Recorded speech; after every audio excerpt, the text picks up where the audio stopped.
মই এতিয়া উপস্থিত আছোঁ মই যিখন বিদ্যালয়ৰ পৰা হাইস্কুলীয়া জীৱন পাৰ কৰিছিলোঁ যিখন বিদ্যালয়ত মোৰ শিক্ষাৰ জীৱনৰ এক নতুন অধ্যায় পাতনি মেলিছিলোঁ সেই বিদ্যালয়খনত আছোঁ তাহানিৰ যি সৰস্বতী পূজাৰ মাদকতা বা যি পৰিৱেশ সেই পৰিৱেশ আজিও এই বিদ্যালয়খনত বিৰাজমান হৈ আছে আমি দেখিছোঁ আজি সৰস্বতী পূজা এক অন্য দিশলৈ গতি কৰিছে হয়তো অঘোষিত এক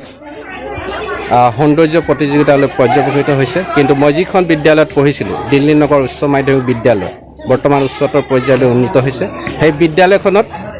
আজিও সেই একেই পৰিৱেশ আছে মই সেই পৰিৱেশ আপোনালোকক দেখাবৰ কাৰণে আহিলোঁ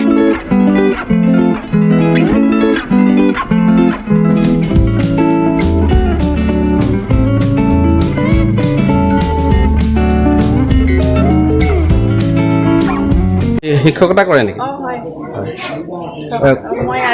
হয়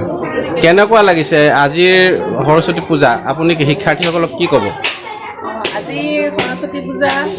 লগতে বাৰু আজি ভেলেণ্টাইন ডে লগতে আলি আই লৃগাং গোটেইকেইটাই মই সকলোকে শুভেচ্ছা জনাইছোঁ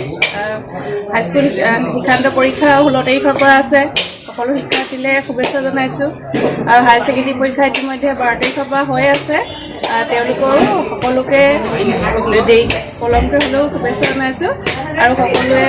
বছৰেকীয়া পৰীক্ষাবিলাক আহি আছে সকলোলৈকে শুভেচ্ছা জনাইছোঁ সভা হিচাপে আয়োজন কৰে এইটো ধৰি লওক আমি কাম হিচাপতে বুলিব পাৰি এক প্ৰকাৰে হয় কাৰণ পূজা হ'লে হয়তো আমিতো তেনেকৈ পূজা হ'লে তেনেকৈ নিয়ম নীতি নকৰোঁ হয় সৰস্বতী সভা বুলি আমি হয়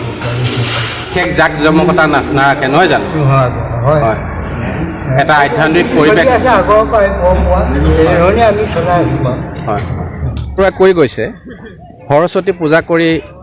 জ্ঞানী হ'বলৈ যত্ন কৰাতকৈ দুখন কিতাপ পঢ়াটো ভাল সৰস্বতী পূজাৰ নামত টকা খৰচ কৰাতকৈ গাঁৱে ভূঞে পুথিভঁৰাল সজাটো ভাল কিন্তু আজি সেই পৰ্যায়ত আছে জানো তাহানিৰ সেই সৰস্বতী পূজা আজি আৰু আজিৰ সৰস্বতী পূজাৰ মাজত আকাশ পাতাল পাৰ্থক্য আছে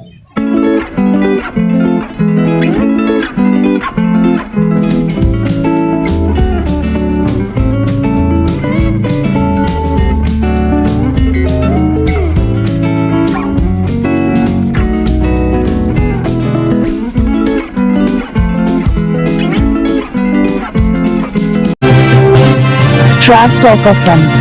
Please like, subscribe and share. Thank you from Trav Talk Assam.